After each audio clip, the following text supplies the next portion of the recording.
Welcome to Brevard News Investigates. My name is Kevin Jeffrey, your moderator, and I'm joined by our investigative reporter, Stale Bailey. And what we've been working on is a series that we're going to run in three parts, and it's Titusville, Dysfunction or Corruption. And there's a lot that we want to talk about. There's a growing unrest in the city of Titusville among many residents that are uneasy with the way that the government is being run. The recent thrust by developers into the community have highlighted some of the problems. Chief among these problems is the belief that many of the political establishment are under the influence of special interests.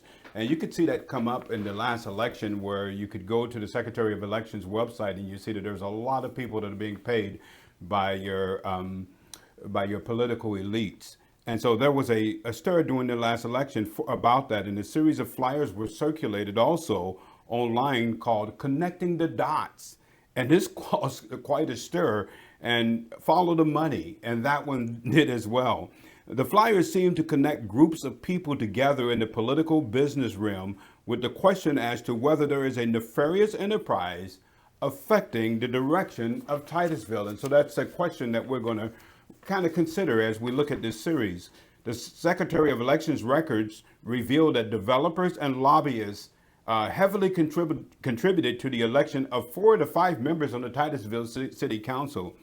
Do those contributions affect the direction of this city? I mean, there's a real question that we want to ask with that. So over the next several weeks, we will peer into these three entities of the city of Titusville: the police department and its chief, John Lau, the city manager's office, and the city council as well. And we'll look to see if Titusville is a city of dysfunction or is it just plain old corruption. This segment begins with a look into the Titusville Police Chief, John Lau, and his time with the Titusville Police Department. And when you look into it, still, I'm speechless. Yes. Some of the stuff that you see, so you can have different things that people say about someone or about a certain situation, and apart from the whole, it seems like it's not that big of a deal.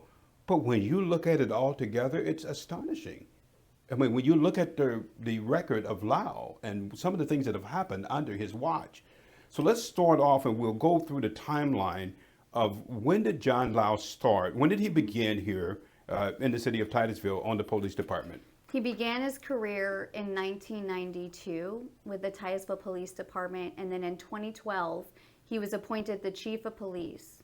In 2017, he retired from the Titusville Police Department, and then he begins a contract. So he became the Chief of Police under contract. Yes. After he retired. After he retired. Okay. And so this is something that happens a lot in the state of Florida, right?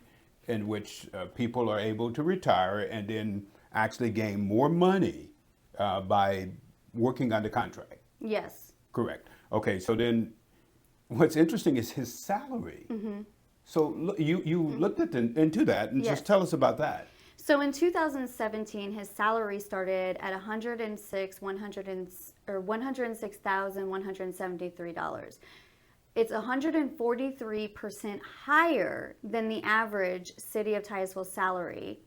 And in 2023, which is the latest one that you can find on sources like OpenGovPay or govsalaries.com, his salary is $154,000. It's 198% higher than the average city of Titusville salary, and 204% higher than the median city of Titusville salary. No wonder he didn't retire. I mean, if you're going to make that kind of money, I mean, I guess you try to do it. And this was 2023 is the latest statistics that we had. And so that's 2 years ago. We don't know what he's making as of 2025. Presumably it's over 200%, you would think. And so then that brings us to the crime statistics. I mean, under his watch, all of this is under Lau's watch. The crime statistics don't look good. No, they don't. So I found that violent crime rates in Titusville are higher than the national averages. I found on areavibes.com, if you look under Titusville, that it's 45.8% higher than the national average. Violent crime is. And that's 539 incidents per 100,000 residents. Now, Lau did say, from what I understand, at the recent Brevard County, the Republican Club meeting, that he did admit that crime was up. So I think that he saw that that was something that was not going to be defensible.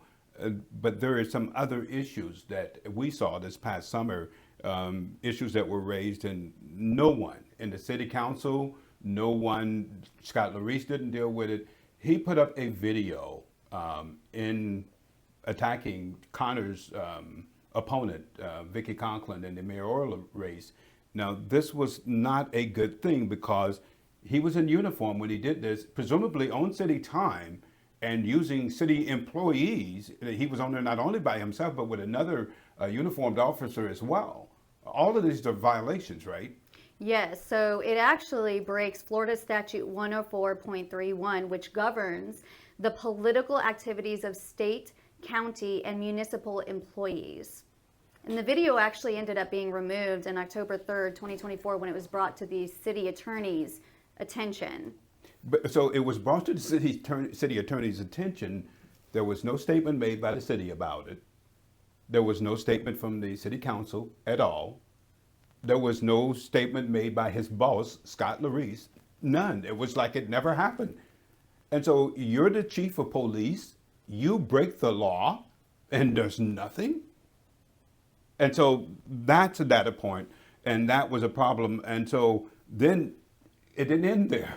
There was more election interference. Yes. So there seems like that Connors had a problem with someone who posted some unfavorable pictures of him, right? And this happened, what, in October? Yes, so 2024. That the election, the video happened in September. They come right back the next month in October. I guess they really wanted Connors to get in. So this guy, Jones, posts a picture of Connors in an unfavorable manner back. And look, everybody has done some things back in their high school days that are not, you wouldn't want posted, right? Right. But he gets this off of Connors' website, and he posted, and then what happens from there? So he posts it, and the next thing he knows, him and his wife get a visit from the sheriff's department. And they were specifically asking about the photos and their relationship with Andrew Connors. And later, we found through public records requests that they were actually asked by the Titusville Police Department to go pay them a visit over a perceived threat. So now this is consistent. This is becoming consistent with Lau under his leadership, that there is a questioning of things that appear on social media, and that people are being visited because of this. Now, there was a young woman that was just arrested over this shooting incident, and it was because she posted not her own thoughts, but it was actually a song, wasn't it? Now, I wouldn't post a song, and I don't think people should talk about some of this stuff. I don't follow that nonsense myself, and it shouldn't be published. But again, the question is it constitutional? So she published a song. Would that be correct? Song lyrics that were unfavorable to the police. Yes. And they went and arrested her. We'll see where that goes. And so you see that this is a consistent thing, that he has a problem with social media. Right. And he likes visiting people who say things unfavorably that he doesn't like on social media, and that's an interesting thing. And an officer also called community members in the middle of the night, telling them they had 30 minutes to take down social media posts. And these are posts that these two individuals made of a publicly already published article. Now that's important to know, right? They were not publishing about this officer what they thought. They were publishing an article that was already written by some publication here in town, right? Correct. And so this was not their thoughts. This was an article, a newspaper article. Correct. That and was posted. What happened was the article started to get shared widely, and there were unfavorable comments. But when it starts to go viral, and you've got hundreds and hundreds of shares, and so what that officer did essentially is wanted them to take down their post to stop all the other commenters from expressing their thoughts. And so there's record, that this is on record, that he did this, and that he basically told them that they had a certain amount of time to take this down or else. Yes, there's other media sources that have reported on it, that have made public records on it. There's call logs to prove that this call was made, and it is on record. So again, you want to make a delineation between what is constitutional versus what is probably the best thing to do.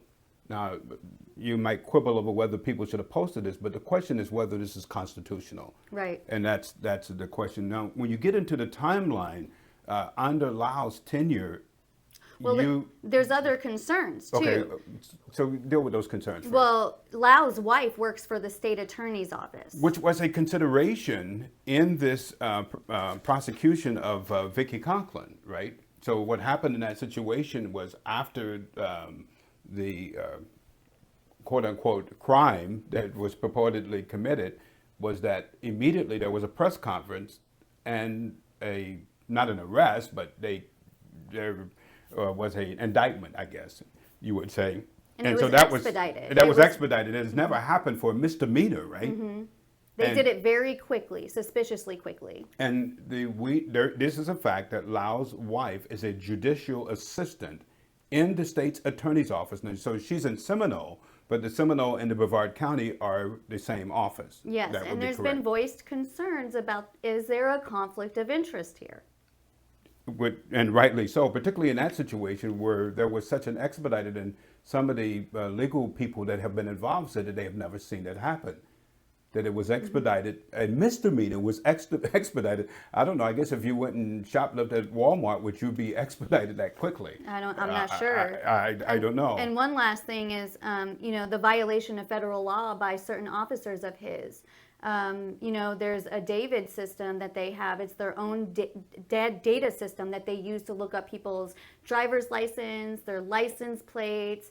And we've been pulling public records, and we've found that this system is being used illegally to criminally investigate people and to look people up. So now in the David files, according to law, you could only do that if there was an investigation into that person. Yes. A police officer just cannot go and just haphazardly pull up a file. Correct. Of someone that they want to investigate. Correct. They cannot just pull up people's names because they're interested in them, because they look pretty, or because they want to know where they're at that day, or because they're abusing their position of power to look into somebody because they don't like what they say on the internet. In fact, there has been famous cases of officers Yes. who have done that, who have looked up potential person that was having an affair with their wife or their spouse, or all of these kind of things, and all of this is illegal. It's a federal offense. It's a federal offense. Yes. And so there is proof that Titusville officers have engaged in it. Yes, there is, and more will be coming out about that soon. Okay, and a lot of that is really airtight proof that they have done that. Okay, so now we get to the timeline, and this is the thing that as you look at the timeline under Lau's tenure, some of the things that have happened with the officers it's troubling. And I don't think that there's no adjectives you have to actually include in this. Just look at the facts here. So let's start off in November 2013. You have an officer-involved shooting with Jonathan Wilcher, and he was placed on administrative leave.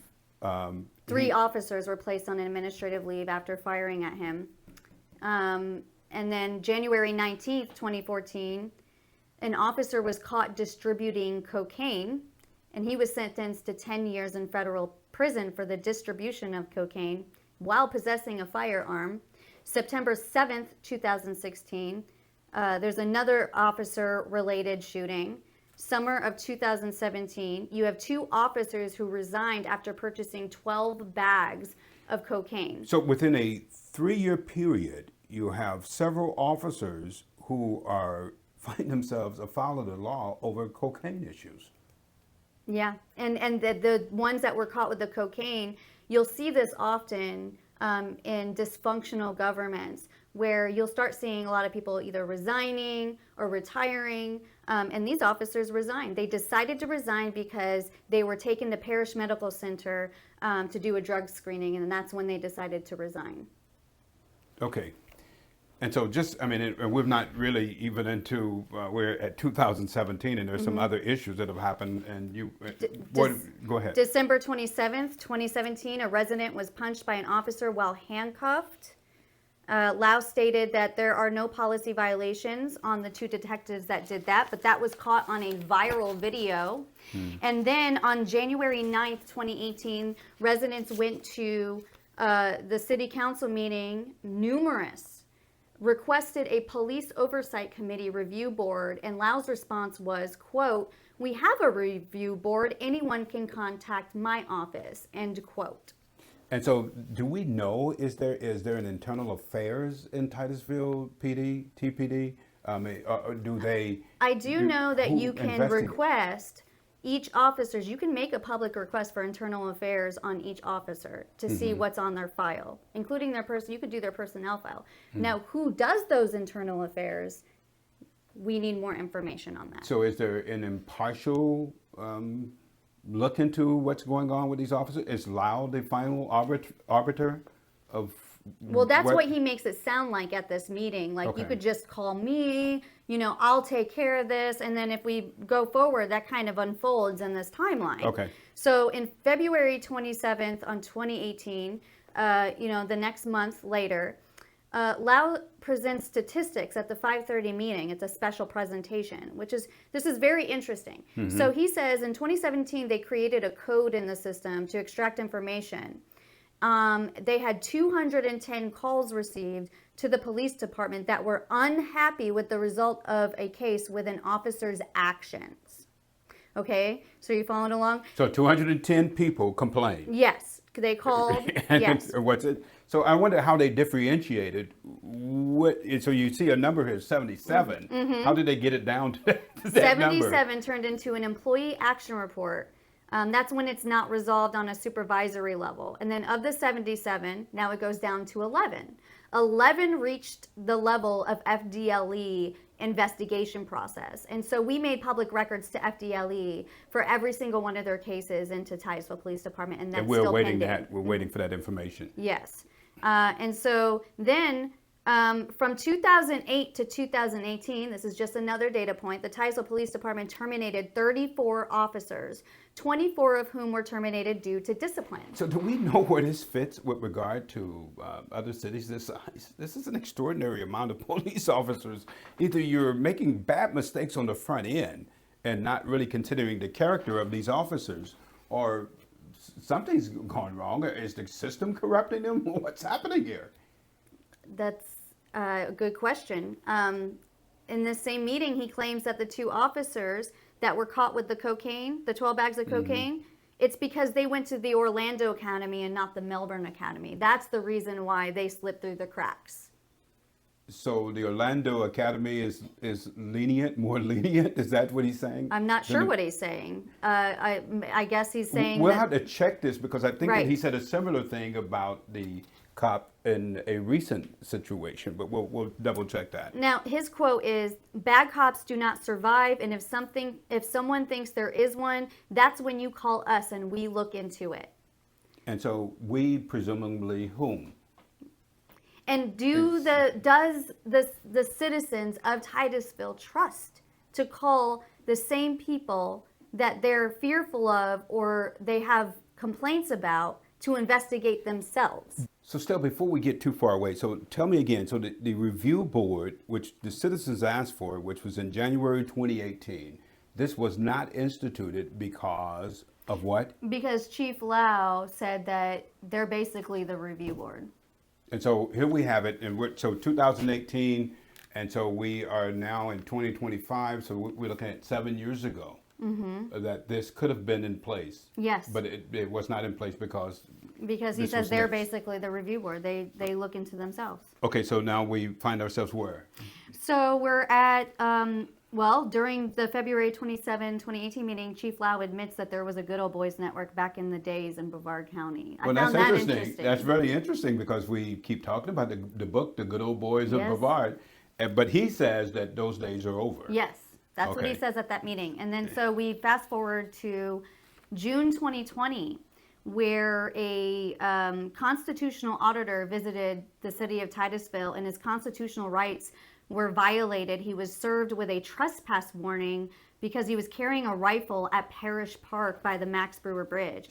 So now he did this intentionally. Yes. Right? Because Yes. he wanted to see if the officers knew the Constitution. Yes, correct. That he was constitutionally within his rights to carry this. Yes.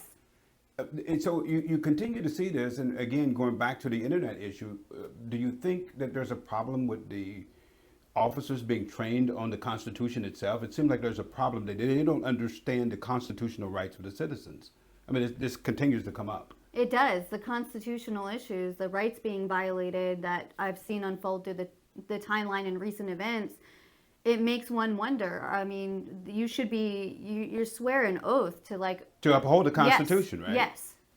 And so this is continuing problem. So they arrest this guy. Go ahead. They arrest him, but he successfully challenged and had it removed. And that's something else that we see that's a continued pattern is like all these people being charged and their charges either dropping, from felonies to misdemeanors or just completely dropping altogether. So is this a, and I don't want to, so look, I believe that we need the police department. Yes. I support the police department. I don't support bad cops. Is this something that they're doing to arrest people? Is this intimidation, knowing that these charges are going to be lowered at some point in time? Because you see this a lot where someone's arrested and what they're charging them with is not what ends up what they're charged with. Yeah, I mean, we saw that with the Stan Johnston case, and we've seen that unfold with the Vicky Conklin ordeal, where they tried to make her out to be this just, worldwide criminal. And it's odd because a lot of these people don't have these really long criminal histories. So why are they continuously going after what I feel are, upstanding citizens that are doing what they're supposed to do in society? So is this going back to the weaponization of the police department? So let's fast forward. So that same person, in March 2021, he was arrested for recording a phone call with NAACP President Jeff Davis. He was arrested. Now, why did he record this phone call? What was the phone call about? Well, he recorded it because they were saying that he was allowed back at the parks, and he wanted to make sure he had it on recording in case they tried to mess with him again. Okay, and so he wanted to get the NAACP president. Well, he's also the Brevard Park and Recreation employee, so that's okay. So it's from that angle, not right as from that NAACP. angle. Yes. Okay. And so this guy, I guess he's really big on YouTube, so all his fans reacted with outrage, calling it retaliation. There was tons of comments calling it retaliation because this happened after this guy, this constitutional auditor, gave the Titusville Police Department and the Brevard Parks a notice of intent to sue for violating his rights back in January. Now, this new case, after they came after him, it was dropped. The state attorney filed no information on the case. Really? Yes. Yeah. And so this.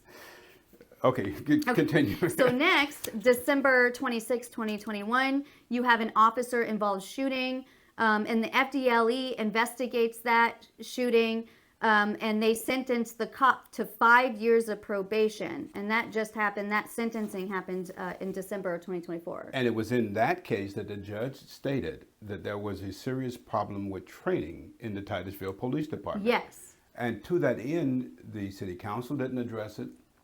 The manager, Scott Larice, didn't address this. We don't know if Lau addressed it internally. Did they do best practices on this? Did they change? Do we know if they made any adjustments at all? I mean, one of the things that I've never heard any of the city council or city manager go on the record and address this themselves. They typically invite Chief Lau to come in and, just like you saw back in the February 2018 meeting, he either gives a presentation or does his thing, but I've never heard the city council members question or ask anything other than there was one council member back when the handcuff situation happened where, the citizen was handcuffed and they punched him. And there was one that was advocating and saying, what's going on here? But nothing ever seemed to come of it. So out of all of these situations here, the thing that is glaring is that you don't see that the city council is having any interaction at all it's like they've abdicated the responsibility. It's like there's no oversight at all. Right, because most people watching this, they may not realize that it's we the people on the top of this chart, right? We Correct. are the bosses of our government. Correct. And it's then the city council, and that city council is supposed to represent the people, and Right. and underneath them is who? Chief Lau, city manager, city attorney. Right. And so that city council is supposed to be their Representing- bosses. correct. Yes, representing the people. Correct. And that's just and they're been not turned upside acting that down. way at all. I will give kudos to the county commission. If you look on their website, they do have the people up at the top. It actually starts with the people, and then they go down from there, and that's really the way it should be. And so you have a city council that is just, until really Megan has been here on the city council, she's been a little bit more aggressive and actually pursuing and representing the people, Megan Moscoso. Yes. But up to this point in time, you just don't see it. You don't see it in a lot of the things here with Chief Lau. It's like he's just been allowed to just really run this thing according to what he decides, right? Yeah, and then, so we go to December 6th, 2024, there's another officer involved shooting, and then the most recent February 8th, 2025 officer involved shooting. Now, in this, I mean, we're not saying that the police is wrong in these situations. Of course, in the one in 2021 with Joshua Payne, that was obviously, I mean, the problem was that the officer was running with a taser in one hand and a gun in the other with his hand on the trigger, it seemed. And so he shot an innocent man. That was not the guy he was looking for. And so this is egregious. So any of these things by themselves, you can say, that's okay. That's an anomaly. But when you look at the totality of what we're seeing here, again, if this were any city that was a healthy city, this guy would have been gone a long time ago. Can you tell me why he's not? I can't, and this doesn't even cover everything. This is an abbreviated version of it. Right. It doesn't cover like all the recent last few years. I didn't even include my ordeal in it. I didn't include other advocates that have been targeted. You actually had them come to the Titusville police come to your house, and you Outside live in their Port St. John, jurisdiction. outside of their jurisdiction. And then this guy's going around threatening people, telling people that you better do this or you better do that. I've never seen anything like it. This is the only thing it reminds me of is like Hazard County, Roscoe P. Coltrane, and the Dukes of Hazzard. This is kind of what it's like. This is unbelievable, and we're going to continue to look into it. Now, we wanted to do a report here, and again, our question is this dysfunction or is it corruption? And we have our opinion about it, but we want to hear from you. You give us some comments in the comment section below and tell us, is it corruption or is it dysfunction? And we've just told you the facts here. We've not tried to use adjectives to slander anybody. We've just looked down at the record, and the record stands for itself. We'll next move to the city manager and the city manager's office, and we'll show you their record, and we'll find out what we see behind the scenes with Scott Larice and his tenure as city manager of Titusville. And we'll see you next time on Titusville Investigates. For Stale Bailey, my name is Kevin Jeffrey. We'll see you.